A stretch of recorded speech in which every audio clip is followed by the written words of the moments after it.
महाराज जी, आपकी कृपा से पता लगा भक्ति और भक्ति मार्ग का। महाराज जी, आपको सुना और नाम जप की महिमा सुनी और जाना कि नाम जप ही सब कुछ है, और लड़खड़ाते हुए इस मार्ग पर चलना शुरू कर दिया महाराज जी। पर आपकी जब तबीयत बिगड़ती है तो ऐसा लगता है कि अब फिर सब कुछ खत्म हो जाएगा, हमारा भजन भाव यहाँ सब। अरे नाम तो अविनाशी है, शरीर हमारा विनाशी है। ये तो विनाश को प्राप्त होगा आज नहीं तो कल। अगर नाम आप जप रहे हो तो आपका मंगल हो जाएगा, और नाम जप कर रहे हो तो जहाँ हम पहुँचेंगे वहाँ तुम पहुँच जाओगे। तो सही माने में दोस्ती तो तब हुई जहाँ हम पहुँचे वहीं पहुँचो। तो अब आगे पीछे जाना ये तो अलग बात है, लेकिन जाना वहीं। आपको उत्साह बढ़ाना है कि जब तक है तब तक है, नहीं तो इन्होंने जो नाम दिया है उसी नाम की डोरी से हम वहीं पहुँच जाएंगे जहाँ ये पहुँचाएंगे। तो अपने को घबराना नहीं है। हम ना रहेंगे तो शरीर के ना रहने से क्या हमारी सत्ता ही खत्म हो जाएगी क्या? हम कोई विनाशी थोड़ी हैं, हमारा स्वरूप अविनाशी है। आप देखो, अभी हर समय हमारे पास नहीं रहते हो, लेकिन आप हमारी बात मानते हो, तो आपके दिमाग में हम रहते हैं कि नहीं रहते? विचार करके देखो। तो ऐसे यदि हमारी बात मानोगे तो शरीर ना रहने पर भी हम आपके साथ रहेंगे। आपको अनुभव होगा कि हमारे साथ है, हमारे विचार में है, हमारे हृदय में है। मैं अनुभव करता हूँ कि मेरे पास है, ऐसा अनुभव होगा। तो सबसे ज्यादा नजदीकी वही होता है संतों का जो उनकी आज्ञा का पालन करता है। और संत जब तक उद्धार नहीं कर देते तब तक उसके दिमाग से नहीं जाते। अगर सच्ची श्रद्धा से हम संत को स्वीकार कर लें तो एक संत का बाहरी स्वरूप है जो पांच भौतिक है, एक है चिदानंद। तो चिदानंद स्वरूप से हमारे हृदय में आकर बैठ जाते हैं और हमारा कल्याण कर देते हैं। तो उस बात पर विचार करो कि इनका एक स्वरूप है चिदानंद, वो हमें कभी नहीं छोड़ेगा, और एक स्वरूप है जो पांच भौतिक, ये छूट जाएगा आज नहीं तो कल। हाँ, प्रगट में तो देखो ये तो सबको होती, जो भी प्रीति करते हैं उन सबको होती है। तो अब इस वेदना को विचार के द्वारा हमें सहना होगा, क्योंकि इसका नाम मृत्यु लोक है। यहाँ भगवान भी अवतार लेते हैं तो लीला संवरण करते हैं। हम लोग तो भगवान के अंश हैं, तो जब आए हैं तो जाएंगे।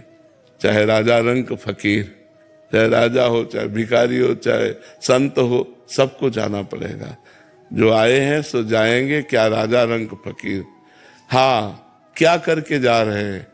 एक सिंहासन चढ़ रहे और एक बांधे जात जंजीर। अगर कर्म बिगड़ गए तो यम पास में बांध करके नरक ले जाया जाएगा, और कर्म सही हो गए तो भगवान की प्राप्ति हो जाएगी। इसलिए हमको एक एक कदम संभाल के रखना है, पाप कर्म न बनने पावे, भगवान की आराधना बने। यही संत समागम का परम लाभ है। शरीर तो जाएगा और इसके जाने का वियोग होता। मिलत एक दुख दारुण देही और बिछुरत एक प्राण हरि लेही। ऐसे प्रेमी जन होते हैं जिनके वियोग संभावना मात्र से प्राण जलने लगते हैं कि कैसे रहूंगा, कैसे जीऊंगा। तो ये बात तो प्रेम में होती है, और इसी प्रेम का फल मिलेगा कि उनका चिदानंद स्वरूप हमारे साथ रहेगा और हमारा कल्याण कर देगा। जैसे उड़िया बाबा को अंतर्ध्यान हुए बहुत समय हो गया, लेकिन हमने कभी उनको अपने से दूर नहीं देखा। उनकी वाणी हमारे पास रही, तो बचपन से हमने उड़िया बाबा को अपना अध्यात्म मार्ग का पथ प्रदर्शक माना। जीवन के गाइड वही हैं। तो हमको कभी ऐसा महसूस नहीं हुआ कि बाबा नहीं है, क्योंकि बाबा की वाणी हमको हमारे समीप दिखाई दी। तो जब हम चलेंगे उस मार्ग में, तो जिसके बताए मार्ग पर चल रहे हैं वो हमारे दिमाग में बैठा रहेगा, वो हमसे दूर नहीं होगा। और सच्ची नजदीकी यही है। शरीर की नजदीकी तो ज्यादा दिन टिकेगी नहीं, ये तो किसी भी कारण से कभी भी नष्ट हो सकता है। इसलिए इसकी चिंता तो ज्यादा करे ना। पर होता है, ये हम समझा रहे हैं आपको, पर होता है। ये सब प्रेमियों को होता है। जो भी लाखों प्रेमी ऐसे होते हैं जिनके हृदय में ऐसा भाव होता है, पर वो सहना पड़ता है। भगवान के वियोग में कितना दुखित हुए लोग जब अंतर्ध्यान हो गए।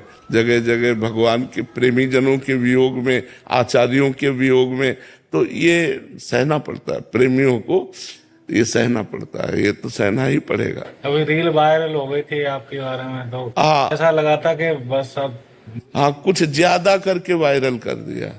नहीं, इतना सीरियस नहीं थे, कुछ ज्यादा कर। हॉस्पिटल तक भी ठीक था महाराज जी, अब तो ऐसे ऐसी वीडियो करने लगे कि रंगत बोल दिया था प्लस में।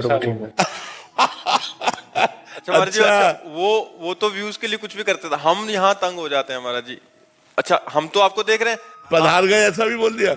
ऐसे महाराज जी बहुत सारी रील, मतलब अपने व्यूज के चक्कर में कोई भी ऐसा कुछ भी कर रहा है महाराज, जिससे क्या होता है महाराज जी, ऐसा उनको, लोगों को जो ऐसे वीडियो बनाते हैं उनको समझना चाहिए अपराध है, मतलब भागवतिक अपराध है। जैसे हजारों लोग दुखी हुए तो उस दुख का कारण आप बने ना, फिर आपको भोगना पड़ेगा। व्यूज रुपया दे सकता है लेकिन अपराध से मुक्त नहीं कर सकता है। ये भाव का खेल है, इसमें गेम नहीं खेलना चाहिए महाराज जी। बहुत ज्यादा ऐसे हॉस्पिटल तक तो ठीक, फिर भी बट वो अच्छा पूरी ऐसी झांकी बनाई है, फोटो एक लगा रहे हैं फिर आपकी लगा रहे हैं, ऐसे करके पूरी एडिटिंग इतनी तगड़ी वाली किया हुआ है कि कोई भी सत्य मान लेगा महाराज जी। उससे क्या होता है महाराज जी, बहुत सारे भक्त, उससे जो भक्तों के हृदय में दुख पहुंचता है, उसके परिणाम में ऐसा जो करता है उसको अच्छा नहीं रहता, उसके लिए वो दुखदायक हो जाएगा। व्यूज, मैं कल जा रहा था, मैं यहाँ को आ रहा था, पिताजी ने एकदम फोन किया कि तू वहां जा रहा है, वो तो रहे नहीं। अब मेरा दिमाग खराब हो गया, मैंने किसकी बात यकीन करूं। नहीं, आप कह देना पिताजी से मैं बात करके आ रहा हूं। लौट आए, कह देना लौट आए, अभी हम बात करके आ रहे हैं। ऐसा नहीं है। हाँ, इससे भक्तों को बहुत दुख होता है। महाराज जी 2020 में जो बहुत ज्यादा तबीयत खराब हुई थी, जब आपका मतलब ये कैथेटर चेंज होना था, तो उस समय की वीडियोस हॉस्पिटल जाते हुए कि उस समय जो आप हॉस्पिटल में थे, या जो आपने संदेश दिया था कि आप सभी भजन करते रहना, और ऐसा लग रहा है कि अभी अच्छा सब 2020 में तो शायद नहीं जानते हो, कुछ लोग आज जुड़े हों, उनको लगता है कि यही सत्य है और उसी पे यकीन करके महाराज जी बहुत ज्यादा भावुक हो जाते हैं और रोने लग जाते हैं। मतलब कितने जने रोने लग जाते हैं, कितने यहाँ भीड़ लगा लेते हैं, क्या हाँ एक बार दिखा दो, सच बोल रहे हो ना, सच बोल रहे हो। हाँ, पर नहीं, ऐसा नहीं करना चाहिए लोगों को, क्योंकि भाव के साथ नहीं खेलना चाहिए, किसी के भावों के साथ नहीं।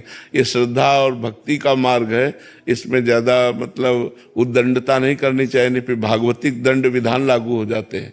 ये जो लोग यूट्यूब में इस तरह का यूट्यूब, फेसबुक, इंस्टाग्राम, इस पे सब पे रील वायरल कर देते हैं। हाँ, तो उससे क्या होता है कि भावुक जनों के हृदय में जो दुख पहुंचता है, वो दुख एकत्रित होकर जब आपको परिणाम मिलेगा, क्योंकि आप गलत है, आपने गलत न्यूज दी, तो उसका जब परिणाम आपको आएगा तब आप संभाल नहीं पाओगे। इसलिए सबसे प्रार्थना है कि जानकारी, सही जानकारी ही समाज को दी जाए, गलत जानकारी न दी जाए, जिससे कोई भी जानकारी गलत नहीं देनी चाहिए, सही जानकारी देनी चाहिए, तभी तो उसका महत्व है। अब स्वास्थ्य ठीक है, किडनी अब कोई सही थोड़ी होना है, तो ये ऐसे चलता रहेगा, कोई सीरियस मैटर नहीं, प्रभु के लिए कोई दुर्गम बात नहीं है, ऐसे ही चलता रहेगा। कहो 10 साल ऐसे निकाल दे और कहो सामना हो, उनका खेल है। तो अपने को लाभ ले लेना है, शरीरों के चक्कर में नहीं पड़ना है, लाभ ले लेना है। अब वो संत वाणी का लाभ लेकर के व्यूज का लाभ ले रहे, तो कितने दिन, कितना सही न्यूज देनी चाहिए। नहीं, लोगों के भावों में जो दुख पहुंचता है वो ठीक नहीं है, वो परिणाम में दुख देगा। हाँ, अच्छा, ये भावुकता का विषय है, भावुक जनों के हृदय में एकदम चोट पहुंचती है, तो वो जब एकत्रित होगी तो तुम्हें परेशान कर देगी, फिर वो कहीं और जाकर तुम्हें दुख देगी। इसलिए लोगों को चाहिए सही खबर देनी चाहिए। जो एकदम शॉर्ट लगेगा हृदय में, एकदम जो धक्का लगेगा, फिर बात हुई कि झूठी है, पर वो जो धक्का लगा हृदय में, वो भोगना पड़ेगा जो झूठी खबर देगा। इसलिए ऐसा नहीं करना चाहिए।